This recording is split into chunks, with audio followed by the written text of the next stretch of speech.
La cultura es de todos. Ministerio de Cultura.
A compartir el idioma y nuestros saberes.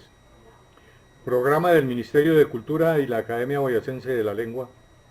El tema que hoy nos convoca es un tema relacionado con literatura, historia y ecología. ¿Por qué ese trío? Porque es que la literatura consigna la voz del tiempo en sus escritos y allí va corriendo todos los hechos que van acaeciendo y siempre se desarrolla esos hechos en un espacio geográfico que es la casa nuestra, es la ecología nuestra. Por eso literatura, historia y ecología. Definamos qué nos enseña o qué consigna la Real Academia Española como literatura. Es el arte de la expresión verbal, entendiéndose como verbal aquello que se refiere a la palabra o se sirve de ellas.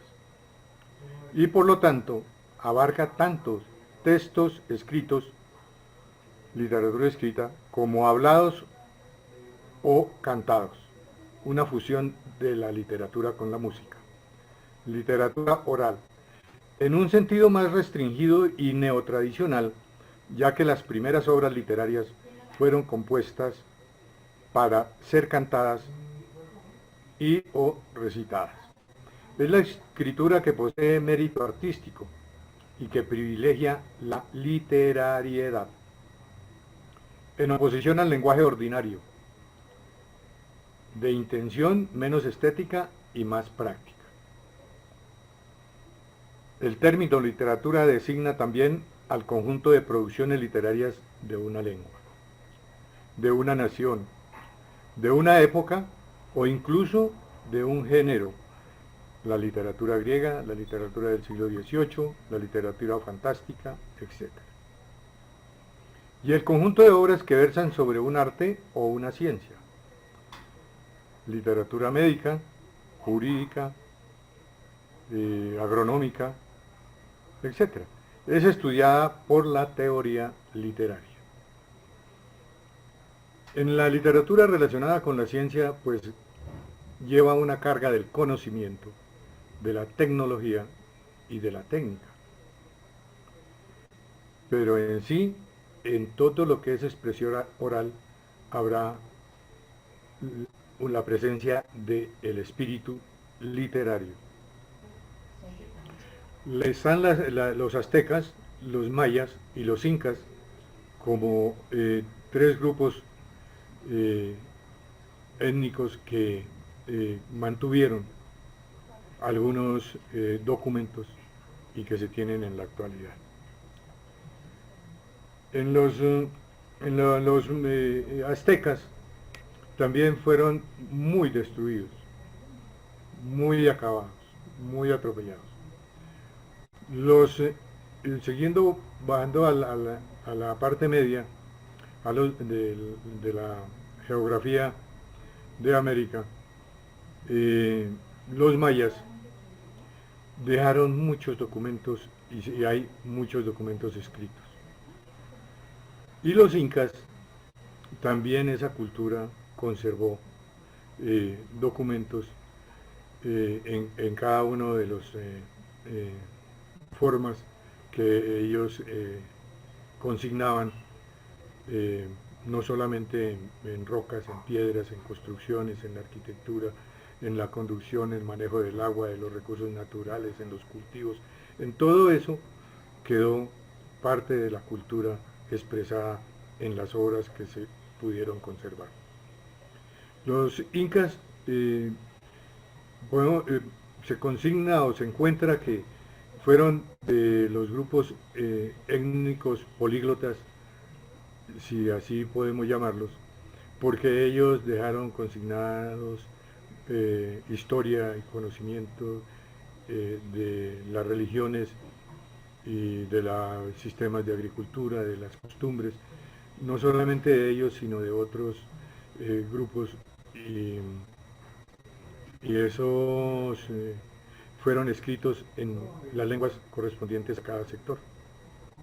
Al área de los muiscas, área geográfica donde estaban asentados los muiscas, hay mucha historia en las piedras. Y nuestra ciudad, Tunja, tiene un río que en Muisca es el río Farfacá o Quebrada Farfacá. A través del tiempo de la colonia y de la conquista le cambiaron los nombres y adquirió el nombre de La Vega,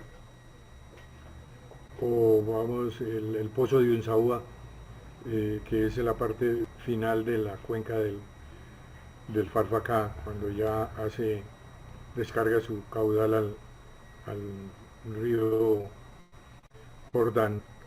Está el pozo de Unzaúa, y el pozo de Unzaúa con el tiempo se llamó el pozo de Donato, porque había un capitán de apellido Donato que español y le pusieron el nombre de Donato. Y así, y hoy en día no se conoce ni como Unzaúa ni Donato prácticamente, porque establecieron ahí una filial, hay una distribución de la pizza nostra, y ahora uno va al pozo de la pizza nostra. Entonces se ha ido perdiendo y se ha dejado que el paso de los años y las costumbres de las épocas no conserven lo que era en una época. En la cuenca de este río Farfacá, yendo de su desembocadura hacia la parte del nacimiento, se encuentran 120 pictografías y petroglifos que están estudiados por un excelente trabajo que hizo la directora del Museo Arqueológico de la UPTC, de la Universidad Pedagógica y Tecnológica, la directora anterior, que era la doctora Elena Pradilla. Y en equipo con el doctor Germán Villate Santander, construyeron un estudio de pictografías y moyas y rocas del Farfacá, con una georreferenciación, y en cuyo libro textualmente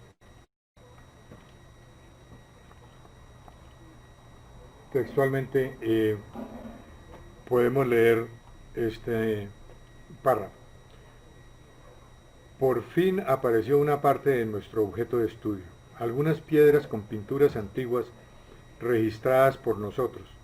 También eran reconocidas, pero no como la piedra de 12 metros con pintura bicroma y dibujos geométricos, sino que se reconocía como la piedra del policía, con sus kepis y todo, o la piedra del libro donde la vegetación naciente va marcando las páginas,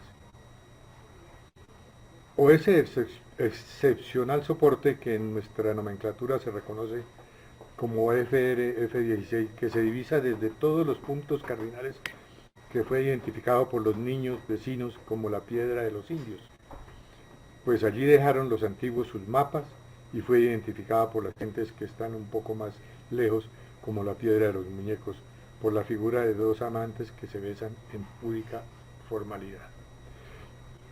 Pero el irrespeto de todas estas piedras, de estos 120 monumentos a la historia y a la literatura de nuestros antepasados, se fue reflejando a través del tiempo, que incluso le pusieron dinamita a algunas piedras, a algunos salvajes, y convirtieron esas piedras en los cimientos de muchas viviendas.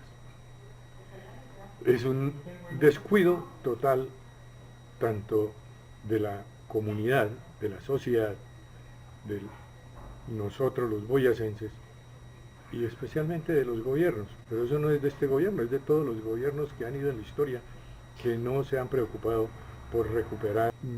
Por eso en los escritos que se encuentran en uno de los libros, uno de los más representativos de los mayas, que es el Popol Vuh, el libro es escrito en consignadas, pues esas escrituras en fique macerado, y ese tejido que queda en el fique lo fueron secando y aplicándole piedra de cal molida hasta el punto que le dieron una consistencia de tejido que permitía no solo consignar, sino perdurar en el tiempo. El nombre que lleva ese tejido es papel amate. Papel amate, y la variedad de fique con el que lo construían se llamaba jomote. El mismo fique que nosotros encontramos en las poblaciones, en los campos nuestros. Ese libro del Popol Vuh está perdido, pero sin embargo hay otros documentos como el Memorial de Solola, libros de Chilam Balam, el Chumayel en Yucatán, el Rabinal Achí, que consignan historias de las danzas, del teatro. El baile de los gigantes es otro de los documentos que se relata historia precolombina. Y ya posteriormente a esto que se tiene como muestras en todos los sectores, las pirámides, la arquitectura, las matemáticas que lograron, la astrología que trabajaron mucho los mayas o los mismos muiscas, que el infiernito en Villa de Leyva, el cementerio de Muisca, es un observatorio astronómico, según los estudios que el maestro Silva Celis dejó para la historia. En los incas, Machu Picchu, ese manejo de movimiento de enormes moles de piedra que llenan de extrañeza para poder llevarlas y tallarlas a estos sitios tan altos. Es inexplicable. La conducción de agua desde kilómetros y kilómetros canalizados para poder ubicar agriculturas en zonas que no podían tener el acceso del agua. Pero después de esa literatura que quedó consignada, ese pensamiento artístico que quedó consignado en esos grabados, que dentro de sí mismos, en su esencia, llevan algo tan especial que es la tinta natural con que ellos hacían esos grabados para que duraran tantos y tantos y tantos años. Y se conservan únicamente han sido agredidos por los cazadores de votos en algunas campañas, promoviendo su voto y pintando sobre esos joyas que se tienen. O de pronto un enamorado que le dio por manifestarle un corazón en pintura púrpura para jurarle amor eterno a la amada. Y los destructores de las construcciones. Es un grito de auxilio de un boyacense por todo lo nuestro. Después viene la época de la conquista, que fue la destrucción de la cultura, la destrucción de la lengua. La lengua mixca no se conservó. Y los pocos estudios los tiene el Instituto Caro y Cuervo, Germán Villate, que dejó estudios, María Escribano, una profesora de la Sorbona. Los estudios más avanzados están en universidades y en museos europeos. Es como ilógico. Incluso los estudios que se hicieron de las lenguas y sus vocabularios, que en la época del sabio Mutis se fueron para España solicitados por Catalina de Rusia para formar parte del museo de Rusia.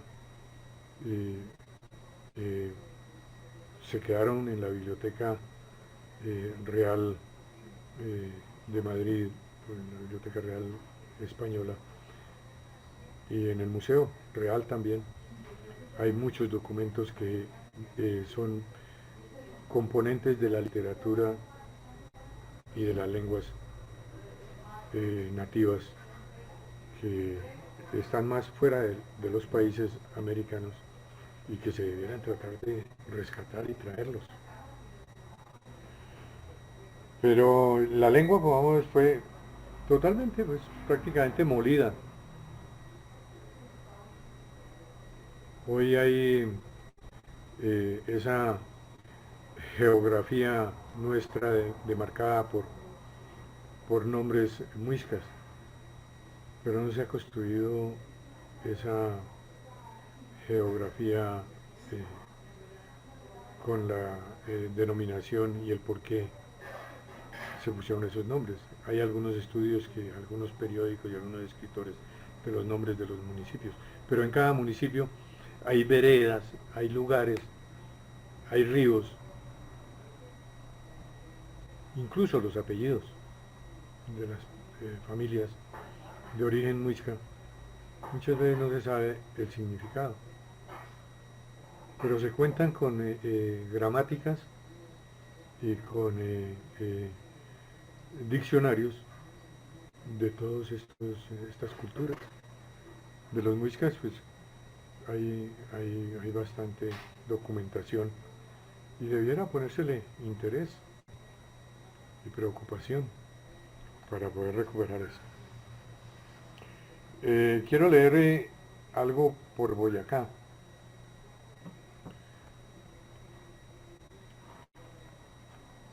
Boyacá, nombre que nace en la voz del corazón, cuando las almas hablan.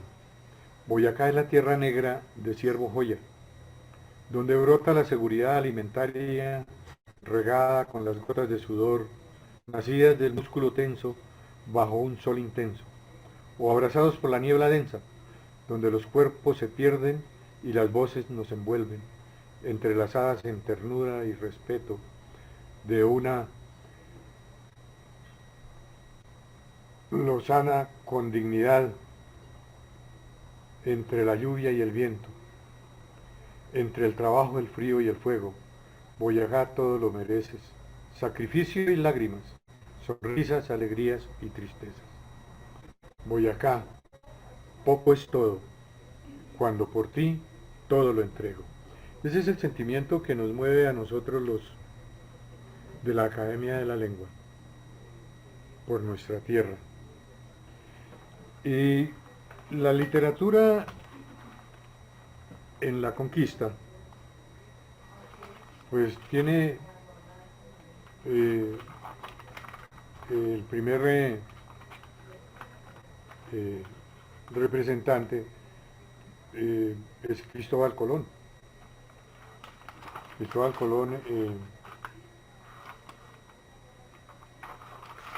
escribe o diseña las primeras cartas de sus viajes, la cartografía de los viajes, y además iba tratando de hacer la cartografía de las Antillas a donde fue llegando, y cuando vino ya a la única vez que vino a la parte continental.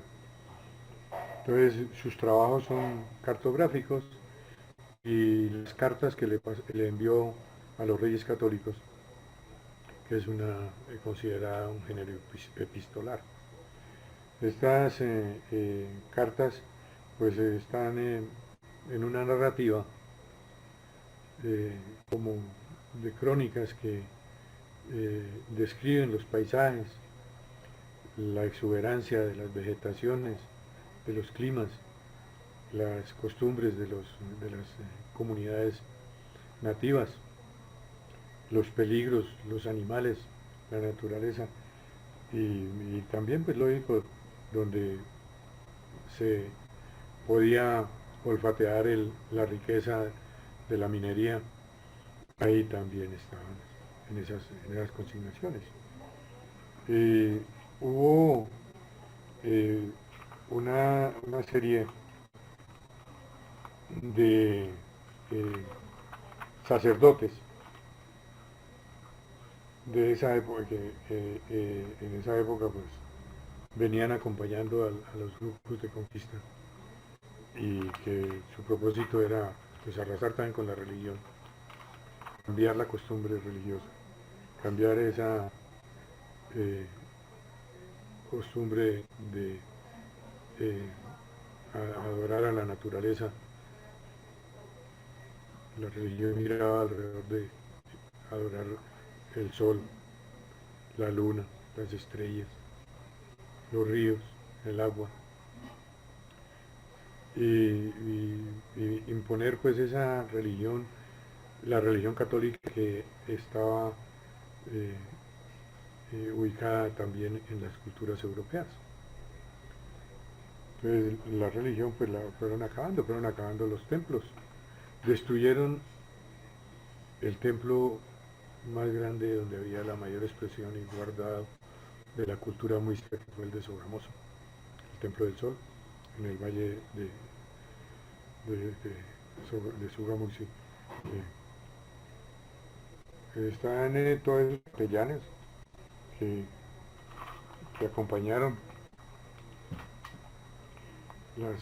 Fray Pedro de Aguado, Fray Pedro Simón, Fray Bartolomé de las Casas, que escribió uno de los primeros rechazos a la forma tan sanguinaria como llevaban la colonización o la conquista de los territorios.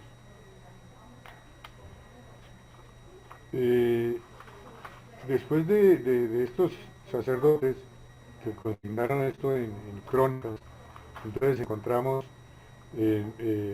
una persona más representativa, de la época de la colonia, de la conquista y colonia, que fue Juan de Castellanos, de la colonia.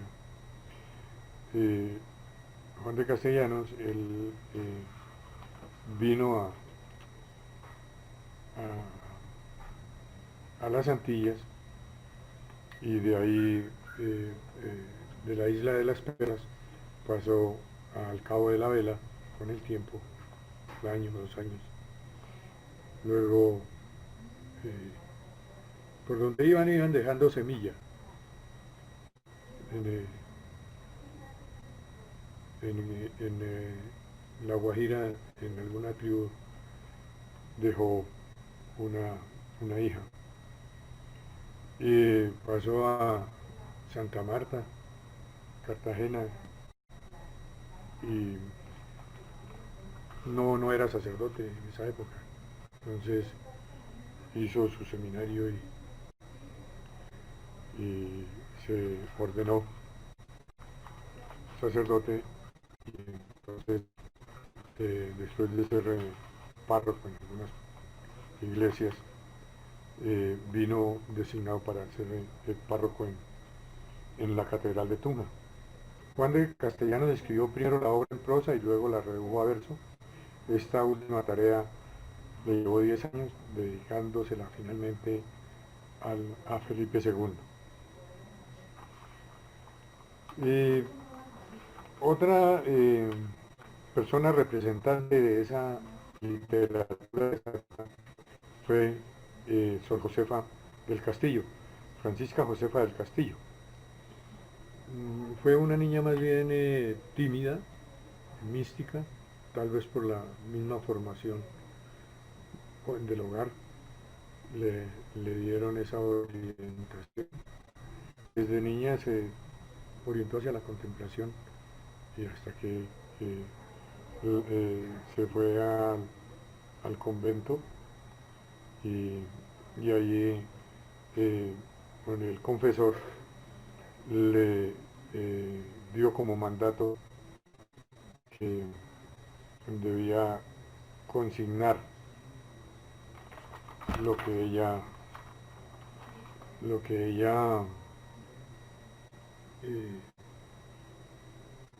expresaba, pues, hermosamente en sus oraciones.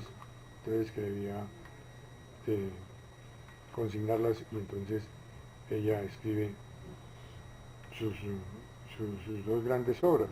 Una es una especie de autografía que simplemente se llama Vida, y el otro es Afectos Espirituales. Son dos obras que eh, en la época actual siguen siendo reflejo de ese misticismo que vivió Sor Josefa de Castillo. Tenía una particularidad, o tiene una particularidad en sus escritos, que no consignó nunca fechas. Ella consignaba era las fechas del martirologio del Santorán de la Iglesia Católica. Entonces hablaba del santo del día para designar más o menos la fecha en que ella escribía. Después viene ya esa fusión de lo científico con lo literario. Entonces viene José Celestino Mutis.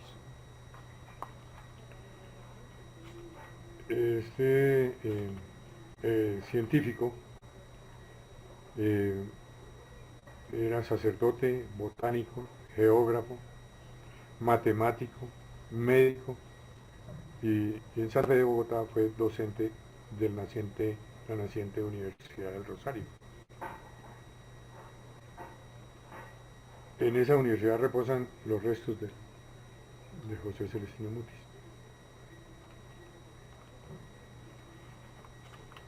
Y pues lógico que influyó en la academia, en los planes educativos de la época, saliéndose un poco de la formalidad académica religiosa y dándole caracteres más orientados a la ciencia. Él fue, inicialmente fue apoyado por el virrey con el que llegó, el virrey Pedro Mesías de la Cerda. Venía como médico, no como sacerdote o confesor, venía como médico. Y él, pues, posteriormente fue apoyada en su tercer intento para hacer la expedición botánica. Fue apoyada en ese tercer intento por el virrey del momento y consiguieron que la corona de España les patrocinara la expedición botánica. Entonces ella hizo un equipo de trabajo en el que estaba el sabio Caldas, que fue comisionado para el Ecuador y la parte sur de Colombia para hacer el levantamiento del inventario de especies. De todos estos trabajos de José Celestino Mutis, pues quedaron todos esos estudios naturalistas que reposan tanto en España como aquí en el país. Pero vuelvo y digo que debiéramos tener el amor por lo nuestro y tratar de recuperar esas obras. A manera anecdótica, eh, en, eh, en un viaje a Gante, en una ciudad cercana a Bruselas,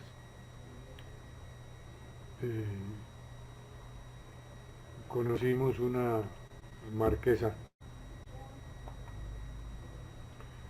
de la nobleza de allí y ella tenía o tiene una colección de todo la cultura del Tairona. Y el propósito de ella es donar o regresar eso al país y entregárselo directamente a los grupos indígenas taironas. Pero no ha podido entregarlos porque el gobierno le exige que debe pasar por el Museo Nacional para pasarlo allá. Y ella no ha entregado eso por eso. Entonces, a veces la paquidermia burocrática detiene las buenas voluntades, los buenos deseos.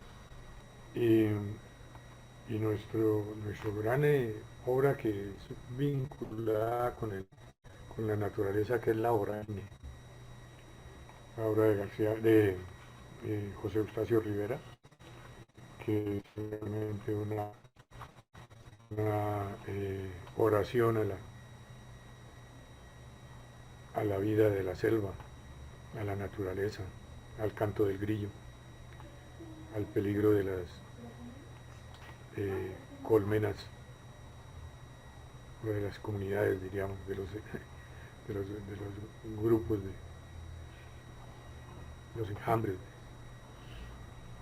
de hormigas o de abejas, de esas cadenas tróficas que son la naturaleza en un paso de la vida a la vida, viviendo de la vida. Pero todo en una simbiosis permanente, en un paso de vida a vida, no en la voracidad del canibalismo que vivimos en nuestra sociedad actual. Quiero leer algo de la vorágine. A mí me gusta mucho la iniciación de la segunda parte donde está esa oración de la selva, que es conmovedora. Ah, selva, esposa del silencio, madre de la soledad y de la neblina, ¿qué hado maligno me dejó prisionero en tu cárcel verde? Los pabellones de tus ramajes, como inmensa bóveda, siempre están sobre mi cabeza, entre mi aspiración y el cielo claro, que solo atrevo a ver cuando tus copas estremecidas mueven su oleaje, a la hora de tus crepúsculos angustiosos, donde estará la estrella querida que de tarde pasea las lomas, aquellos celajes de oro y murice con que se viste el ángel de los ponientes. ¿Por qué no tiemblan en el dombo? Cuántas veces suspiró mi alma adivinando a través de tus laberintos el reflejo del astro que empurpura las lejanías, hacia el lado de mi país donde hay llanuras inolvidables y cumbres de corona blanca, desde cuyos picachos me vi a la altura de las cordilleras. ¿Sobre qué sitio erguía la luna su apacible faro de plata? Tú me robaste el ensueño del horizonte y solo tienes para mí ojos la monotonía de tu cenit, por donde pasa el plácido albor que jamás alumbra las hojarascas de tus senos húmedos. Tú eres la catedral de la pesadumbre, donde dioses desconocidos hablan a media voz en el idioma de los murmullos, prometiendo longevidad a los árboles imponentes. Contemporáneos del paraíso, que eran ya decanos cuando las primeras tribus aparecieron y esperan impasibles el hundimiento de los siglos venturosos. Tus vegetales forman sobre la tierra la poderosa familia que no nos traiciona nunca. El abrazo que no pueden darse tus ramazonas lo llevan las enredaderas y los bejucos. Y eres solidaria hasta en el dolor de la hoja que cae. Tus multísimas voces forman un solo eco al llorar por los troncos que se desploman, y en cada brecha los nuevos gérmenes apresuran sus gestaciones. Tú tienes la adultez y la adustez de la fuerza cósmica y encarnas un misterio de la creación. No obstante, el espíritu solo se aviene con lo inestable, desde que soporta el peso de tu perpetuidad, y más que a la encina de fornido gajo, aprendió a amar a la orquídea lánguida, porque es efímera como el hombre y marchitable como su ilusión. Este es un canto hermoso, divino, a la naturaleza, construido en el espíritu con la herramienta de las letras y la literatura de José Eustacio Rivera. Y la literatura, a través de sus escritos, de sus escritores, pues lógico que va a reflejar una realidad de su entorno. La literatura denuncia. Y la literatura y la cultura no nos quieren, no nos apoyan. Gracias al Ministerio de Cultura que nos dio este espacio. Gracias a Fernando Bellamil que nos está apoyando. Gracias al maestro Neiza. Gracias a Gilberto Abril y a Gilberto Ávila, presidente de la Academia de la Lengua, que tramitaron, gestionaron que se hiciera posible esto. Pero también hay que hablar de los escritores nuestros, los boyacenses, y sus obras. Entonces, vamos de esa enorme multitud de escritores boyacenses que se han despertado incluso últimamente con mucha fuerza. Nos hemos despertado con mucha fuerza. Podemos invitar para que nos acompañen con un comentario sobre su obra Literatura y Naturaleza. Entonces, le pediría el favor que nos proyectáramos eh, esos videos. El primero es Senem Porras Villate, un poeta y cuentista que no deja de escapar el momento en que la inspiración o la circunstancia lo estimula a escribir. Entonces podemos proyectar el primer video de Senem Porras Villate. Cordial saludo para todos. De mi primer libro de poemas, que se titula Tu canto es mi palabra, quiero compartirles este texto que se titula En familia. Mamá mariposa y papá sol tuvieron una hijita llamada Flor. Las nubes le acarician con mucho amor y le ofrendan en gotas su corazón. Son tías solteronas que van en pos de amores con luceros cerca de Dios. Y la abuelita luna que baña el mar con su coro de peces le va a cantar. Este padrino rico perlas le envía en labios de las aves todos los días. Flor tiene 1000 hermanos y miles más, los niños que con ella suelen jugar. Flor quiere que los niños siembren amor, para que en cada pecho nazca otra flor. Todo lo creado es un regalo de Dios. Cuidemos la naturaleza, somos parte de ella. Al proteger el medio ambiente, estamos protegiendo nuestra vida. La naturaleza le ofrenda a la literatura sus más hermosos cantos. Por eso también consideramos que es un deber de todos los cultores de las letras brindarle su apoyo a la naturaleza, porque así vivimos todos. El segundo escritor que vamos a proyectar, que también está dentro de la literatura boyacense, es ese exponente. Yo digo que todos los municipios de Boyacá quieren o estiman que Fernando Ayala Poveda es hijo de Boyacá, de todo Boyacá. Es un hombre preocupado por dar a conocer no solamente su departamento, sino el país. No solamente el país, sino que toma de otras regiones, de otros horizontes, y representativo en el mundo de las letras. Ese es Fernando Ayala Poveda, hablándonos de la guerra de los violines. De viva voz, Fernando Ayala Poveda. Las dos vorágines.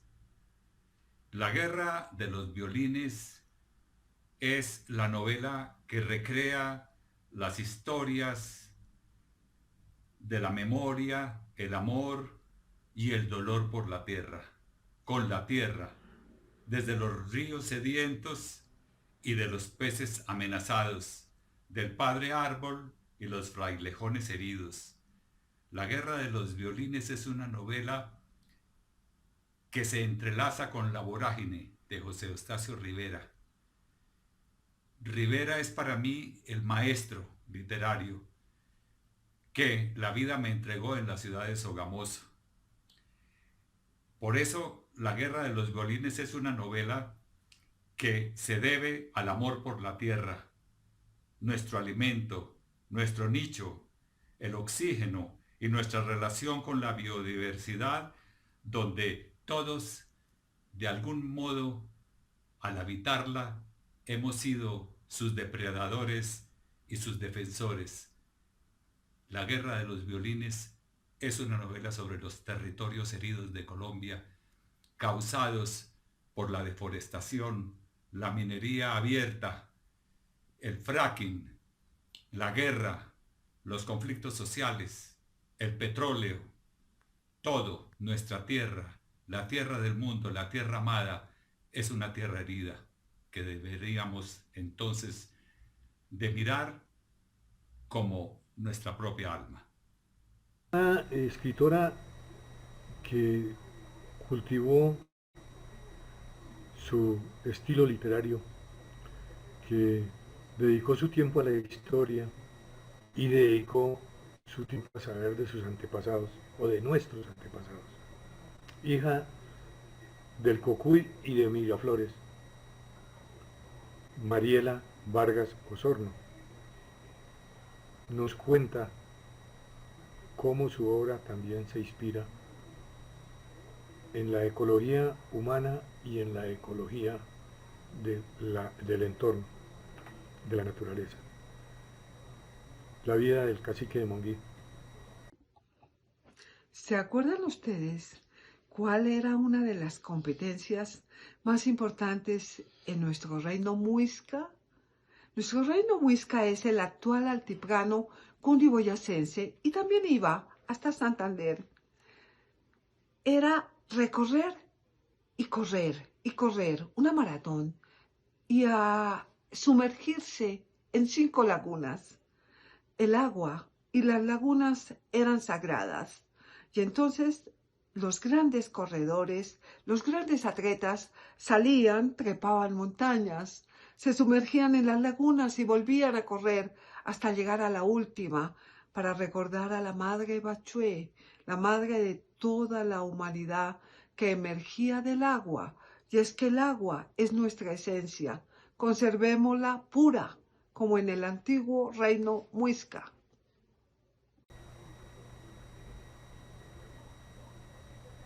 Y nuestro gran trabajador del Quijote, Silvio González.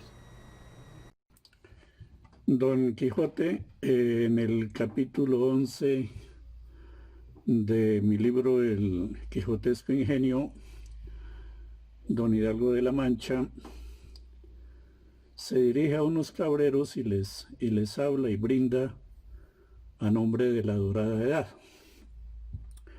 llamada así no por ser de oro verdadero, sino por ignorar en ella las palabras tuyo y mío, beber del agua cristalina de las corrientes y los ríos, alzar la mano y tomar frutos del viejo duraznero, tomar la miel del panal de solícitas abejas, aceptar de la tierra lo que de ella brotara, antes que el hombre burdo la horadara, hundiendo en misericordia del arado la pesada reja.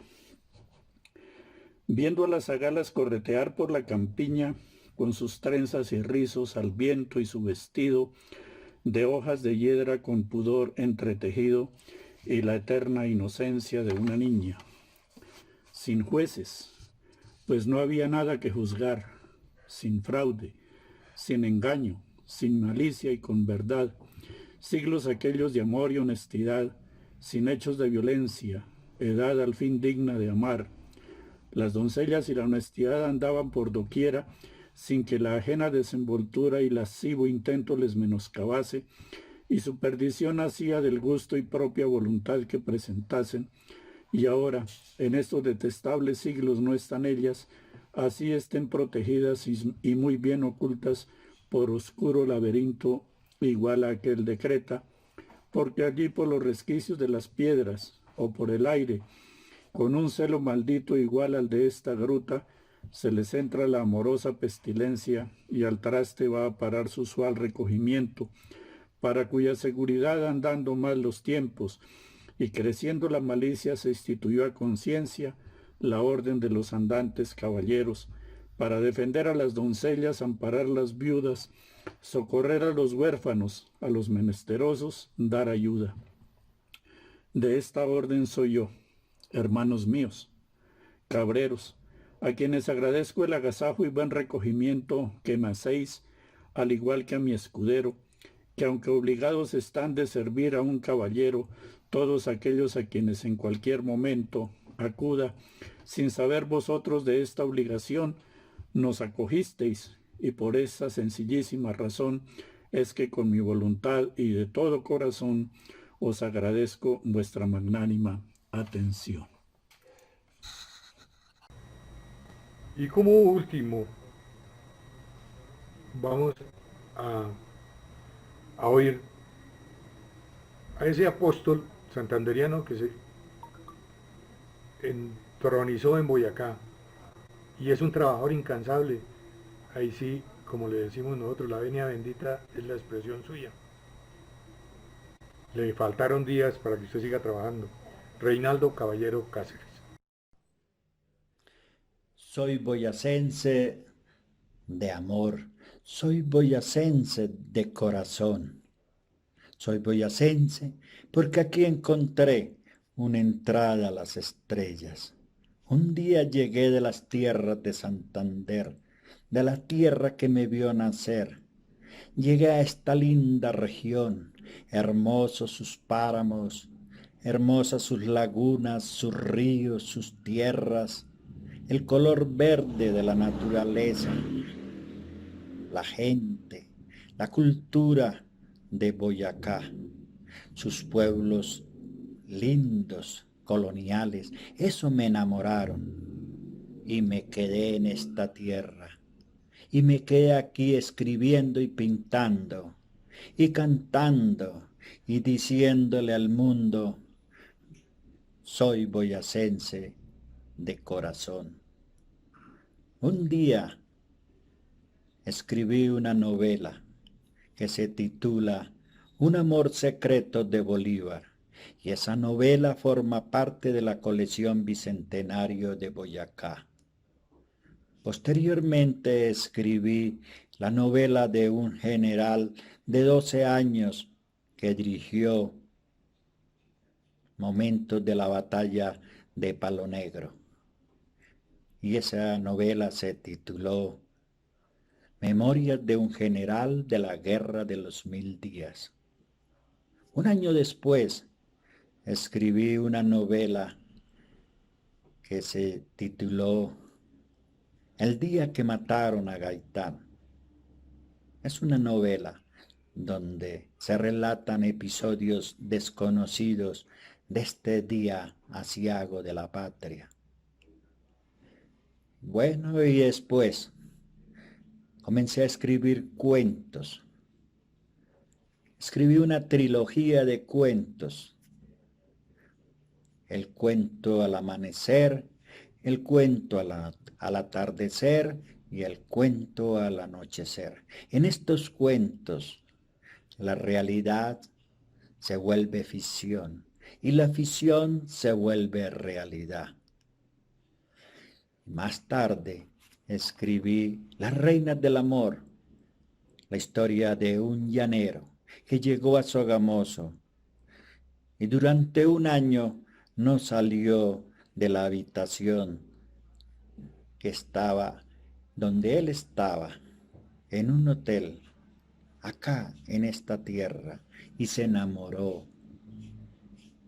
Es una historia de los hombres del llano cuando llegan a las ciudades, las reinas del amor. También escribí otra obra que se llama El último guerrillero. El último guerrillero. Todavía no ha salido al público, pero ya está escrita. Y con estos días de la pandemia he estado haciendo la bitácora Tour Colombia COVID-19. Y continúo escribiendo en las madrugadas. Escribo cuando llega la inspiración. Mi agradecimiento a Fabio Saavedra, escritor, columnista, por esta invitación que me hizo a participar en este programa. Mi nombre es Reinaldo Caballero Cáceres. Muchas gracias. Me queda pues por agradecer al Ministerio de Cultura y a Fernando y a el maestro Neisa por el apoyo. Ojalá estos espacios se abran con más continuidad para que nos apoyen y el Ministerio de Cultura realmente se convierta en el apoyo de la cultura en Boyacá y en el país. Me queda pues agradecer a los amigos y compañeros y académicos que me acompañaron. Un abrazo literario de todos con todos. Que Dios nos proteja.